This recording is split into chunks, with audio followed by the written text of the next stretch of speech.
자, 파워마켓 시간입니다. NH투자증권의 김영렬 연구위원 나와 있습니다. 어서 오세요. 네, 안녕하십니까. 안녕하십니까. 네. 자, 오늘도 다양한 주제가 뒤에 보시는 것처럼 준비가 되어 있습니다. 역시 어제 오늘이 거의 이제 실적 시즌의 피크였지 않습니까?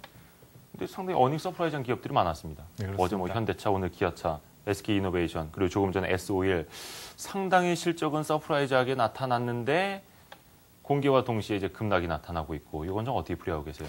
네, 우선 시장에서는 어떤 재료 노출에 대한 성격을 시장에서는 지적하고 싶겠지만 오히려 어떤 주가에 대한 반응보다는 정말 그 실적에 대한 어떤 그 평가가 보다 중요한 것 같습니다. 정말 놀라운 실적들이 나왔고, 가장 또 주목할 만한 어떤 현대차나 특히 SK이노베이션 등과 같은 조 단위의 어떤 이익을 거둬들이는 이런 기업들이 우리 국내 증시에서 등장했다는 점에 대해서 분명히 점수를 매길 필요가 있겠고요. 그렇죠. 그동안의 어떤 주가 및 어떤 업종의 차별화 상황이 결국 이익에 기반을 두었었다는 것은 현재 시장이 상당히 이성적으로 움직이고 있다는 것을 결국 설명한다라고 볼 수가 있습니다. 따라서 오늘 단순히 어떤 실적 발표 이후에 주가가 좀 재미를 못 본다라는 이유만으로 이제는 이 주가가 끝났다라는 식의 어떤 단정적인 또 극단적인 평가는 좀 지양해야 될 필요가 있겠고요.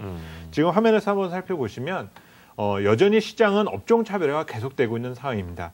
여전히 시장의 어떤 주도주 성격이 상당히 강한 화학과 자동차 업종은 여전히 고공행진을 이어가고 있는 상황이고 그렇습니다. 예. 나머지 회색과 짙은 검은색으로 표시되어 있는 IT와 금융업종의 경우는 상당히 부진한 수익률을 나타내고 있습니다. 결국 오늘 하루 은행업종이나 또 건설업종의 강세를 나타내는 이유만으로 이제는 사람들이 자동차나 화학을 팔고 일로 옮겨간다라는 이런 좀 극단적인 판단을 조금 지양해야 될 필요가 있겠고, 과연 지금 양호한 실적을 발표한 그 화학과 자동차 기업들이 과연 2분기에는 어떤 가이던스를 내놓게 될 것인지, 또 여기에 대한 애널리스트들의 평가가 어떻게 연쇄적으로 반응할지에 대한 부분을 점검하는 것이 좀 더 중요한 상황이지 않겠냐고 보여집니다. 그러니까 좀 항상 올라도 걱정이죠. 사상 최대 실적이 나타나도, 어닝 서프라이즈가 나타나도 걱정이 이게 이제 시장의 흐름이긴 한데, 어닝 서프라이즈가 이미 이제 주가에 다 반영이 된 것 아니냐, 이런 서프라이즈한 실적이 계속해서 이어질까 하는 의문들이 이제 반영이 돼 있지만, 한순간에 이 주도주에 대한 비율을 좀 꺾기에는 무리다. 그렇습니다. 계속해서 일단은 그렇게 유지가 되는 거네요. 네, 그렇습니다. 긍정적인 흐름까지도요. 알겠습니다. 다음 주제는 어떤 거 볼까요? 한번 종목 이야기를 했으니까 종목 이야기로 한번 더 넘어가 볼까요? 은행주 한번 보죠. 이번 주 들어서 그 은행주만 평균 한 6% 올랐더라고요. 네, 코덱스 은행주 기준으로 해서요.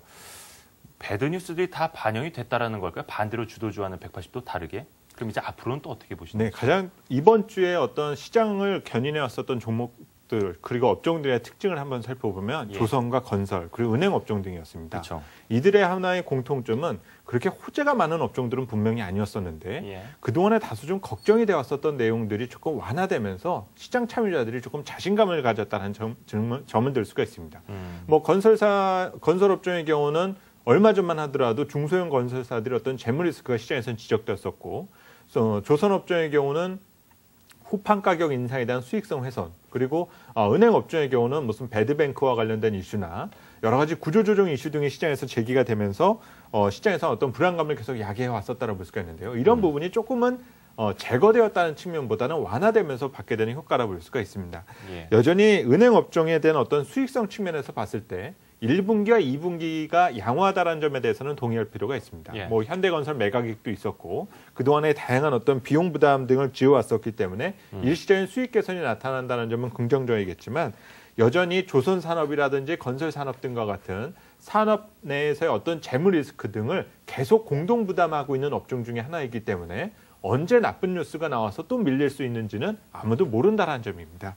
그런 점 등이 최근 은행 업종을 여전히 조금 기피하는 현상 중에 하나다라고 볼 수가 있고, 최근에 환율이라든지 금리와 관련된 이런 변화 등도 아직까지 은행 업종에 그렇게 우호적으로 시장에서 영향을 주고 있지 못하다는 점입니다. 최근에 주도 업종의 공통점은 정말 놀랄만한 이익을 뒷받침했었다는 점을 가정을 할 때 정말 은행이 주도업종이 될 만한 어떤 그런 놀라운 이익을 우리에게 보여줄 수 있는지에 대해서는 여전히 의문이 되고 있다는 점을 들 수가 있는데요. 결국 은행의 이익이 개선되기 위해서는 어떤 금리 수준에 대한 변화가 있다라든지, 아니면 결국 이익을 창출할 수 있는 기업 대출 시장에서의 어떤 흐름이 바뀌어야 될 텐데, 한번 준비된 자료 화면을 보시면 국내 내용은 아니지만 현재 미국 은행들의 어떤 신용 규모를 나타내는 내용입니다.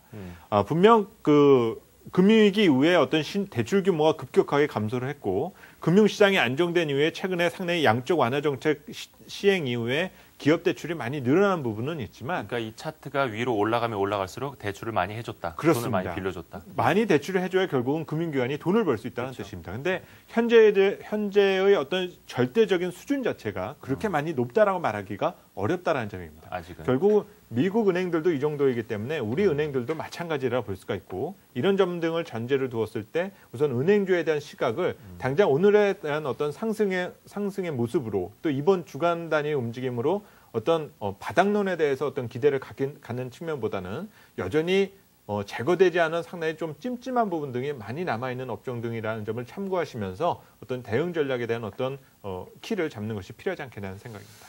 어느 정도 이 소외주였던 은행주에 좀 악재가 많이 이제 반영이 되고 내성이 생기면서 반등은 나타났고 키 맞추기도 어느 정도 이어졌지만 주도주가 되기에는 아직 신뢰성이 부족하다. 네, 그렇습니다. 실적도 그런 거고요. 물론 이제 어제 발표가 된 뭐 KB라든가 우리 금융지주의 실적은 분명히 순이익 기준으로는 좀 서프라이즈하긴 했습니다만 네, 이게 이어질 것인가에 대한 또 의문이 남는 거고. 글로벌 출구 전략이라는 게 이제 단어가 나와 있네요. 근데 사실상 미국만 빼놓고는 글로벌 출구 전략은 진행 중 아닙니까? 네, 그렇습니다. 결론은 이제 또 미국 이야기를 하게 되겠네요. 그렇습니다. 뭐 이번 주에 있었던 FOMC에서의 어떤 영향이 언제쯤 시장에서 표면화될지에 대한 부분이 가장 큰 관심이다라고 볼 수가 있는데요. 결국 2차 양적 완화 정책이 6월 달로 종료되는 만큼 그 이후의 유동성 환경에 대한 의문은 여전히 계속되고 있다는 점입니다. 예. 가장 중요한 것은 역시 글로벌 인플레이션에 대한 부담이 계속 커져가고 있다는 점을 들 수가 있는데요.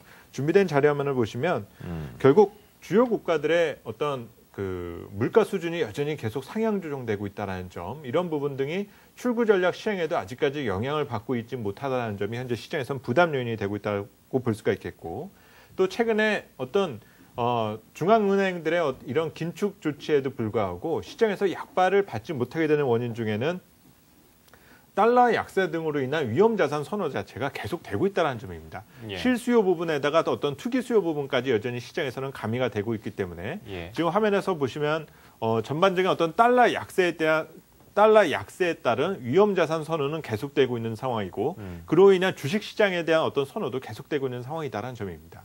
결국은 어떤 출구 전략 시행과 관련된 부분에 어떤 유동성 변화에 주의를 해둘 필요가 있겠고요. 결국 당분간은 외국인 투자자들의 포지션이 쉽게 바뀌기란 어려울 것 같습니다. 왜냐하면 원화의 강세 자체가 계속되고 있기 때문에 결국 한국 시장에서 원화 자산을 보유하고 있는 외국인 입장에서는 한국 시장에서의 어떤 이탈의 명분이 부족하기 때문이다라고 볼 수가 있는데요. 이 시간대에서 여러 번 여러분들에게 말씀드렸었던 것처럼 향후 환율에 대한 변동성이 커질 때 외국인의 포지션도 만약에 변화가 커지게 된다면 이때는 시장 대응에 있어서 좀 주의가 필요한 때라고 볼 수가 있습니다. 하지만 환율의 변화가 크더라도 외국인의 포지션이 제한적이라든지 아니면 그 반대의 상황에서의 움직임이다라면은 어떤 시장의 수급에 대한 변화는 다소 좀 제한될 수가 있기 때문에 대신 이런 글로벌 출구 전략에 대한 이슈 부분을 다루게 되는 것은 5월과 6월 사이에 시장에서는 상당히 관심을 많이 가질 수 있는 이슈 중에 하나가 될 수가 있는 만큼 이런 출구 전략과 연계될 수 있는 다양한 경제 지표 등도 세심히 챙겨보시는 것이 좀 필요하지 않겠냐는 판단입니다. 그러니까 아직까지는 유동성 축제를 충분히 즐길만 하다. 그렇습니다. 그렇죠. 아직까지는 출구 쪽으로 나가서 축제를 즐기는 것도 조금 시간은 많이 남아있다. 그렇게 보시는 거고. 조금 전에 나와 있던 차트는 그 달러 인덱스를 좀 반전해서 네, 보여주시면 그렇습니다. 그러니까 달러 인덱스가 떨어질수록 위험자산 선호 현상 올라간다. 알겠습니다. 지금은 이제 거의 4월 말일입니다. 네, 오늘 마지막 거래일입니다. 5월 증시 전망은 내셨죠? 네, 그렇습니다. 어느 정도 쓰셨나요? 저희는 상단 밴드를 2,300 그리고 하단을 2,100으로 제시를 했습니다. 4월하고 좀 달라진 건가요? 우선은 하단 밴드를 많이 올렸다는 점이 가장 큰 차이다라고 볼 수가 있는데요. 저희 하우스에서는 우선 1분기 실적 발표 과정에서 어떤 이익에 대한 신뢰성에 대해서 의문을 많이 가져왔었지만 예. 그 의문을 푸는 실적들이 나왔습니다. 그렇다면 그런 부분은 인정해 줄 필요가 강하고 또 여전히 시장의 어떤 유동성 효과가 강하다는 점에 대해서도 상당히 높은 점수를 줬습니다. 그래서 2,300포인트까지 어떤 상승 여력은 여전히 내포가 되어 있다는 점을 지적해 드릴 수가 있겠고 또 하나 점수를 매기고 싶은 것은 주도 업종에 대한 어떤 지속력의 기대가 여전하다는 점입니다.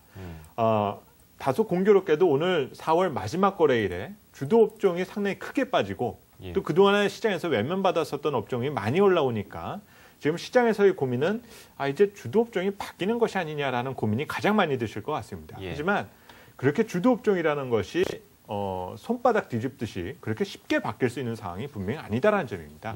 단지 과도했었던 비중에 대한 어떤 조정 과정에서 조금 주가가 조정을 받을지는 모르겠지만 다시 한 번 더 시장이 반발력을 나타낼 때 그 중심에는 현재의 주도 업종이 위치해 있을 가능성이 크다라는 점입니다. 따라서 오늘 나타나게 되는 어떤 업종의 순환 관점은 단기 현상에 그칠 가능성이 있다는 점에 대해서 초점을 맞춰주실 필요가 있겠고요. 5월 주식시장에는 역시 앞서 지적해드렸었던 것처럼 외환시장의 동향과 외국인 투자자들의 포지션에 대해서 예의주시해 두시는 것이 필요하지 않겠냐라는 판단이 듭니다. 오늘 시장에서 가장 핵심적으로 다룰 만한 부분은 과연 이제 주도 업종을 어떻게 바라볼 것이냐에 대한 그 시각 차이가 있겠는데요. 예. 오늘 투자자분들이 가장 고민이 되시는 부분이 바로 이 주도 업종의 지속 여부에 대한 궁금증일 것입니다. 근데 일반적으로 많이 올랐기 때문에 내릴 것이다라는 이런 생각은 이 주식을 보유하지 않은 투자자들의 어쩌면 좀 편향적인 생각일 수도 있습니다. 우리가 흔히 이 높은데 감이 매달려 있으면 그 감 따먹고 싶지 않습니까? 예. 근데 막상 그 감이 떨어지고 나면은 혹시 상하지 않았을까 싶은 생각을 하게끔 될 수밖에 없습니다. 하지만 만약에 때가 제철이라면 떨어진 감도 맛있을 수가 있습니다. 만약 철이 막 다 지났다면 주워 먹었으면 안 되겠지만 현재 상황에 대해서 그런 부분을 인정해 두실 필요가 있다는 점입니다. 따라서 우선 오늘 화학이나 자동차 업종 등에 대한 조정폭이 크다라고 시각을 좀 극단적으로 바뀌기보다는 최근까지 우리가 해당 업종에서 강조해 왔었던 어떤 펀더멘탈적인 또 이익의 레벨 수준적인 측면에서의 어떤 변화 가능성에 대해서 높은 점수를 줄 필요가 있고 이것이 어떤 수급적인 요인이라든지 해외적인 요인 등으로 인해서 5월 초에 조정폭이 확대되었을 때는 오히려 비중을 확대할 수 있는 그런 기회가 제공될 수 있다는 점을 염두에 두시고 5월 전략을 대비하시는 것이 필요할 것 같습니다. 그러니까 잘 익은 감이 아직은 어디까지는 떨어졌는지 모르겠습니다만 분명히 상한 감은 아니다. 네, 그렇습니다. 상당히 그 제철에 있는 감일 것이다. 알겠습니다. 거의 많은 이제 기관 투자가들도 그런 이야기 하더라고요. 이 시장이 꺾이지 않은 한 주도주는 자동차 화학일 것이다. 네, 그렇습니다. 근데 이제 시장이 꺾이지 않았다면 다시 간다면 역시 자동차 화학 위주로 갈 수밖에 없을 테고요. 알겠습니다. 5월 초에 계속해서 이제 살 수 있는 가격들 만들어주는지 한번 또 지켜보겠습니다. NH투자증권의 김영렬 연구위원 함께했습니다. 주말 잘 보내주십시오. 네, 고맙습니다. 감사합니다. 예, 감사합니다.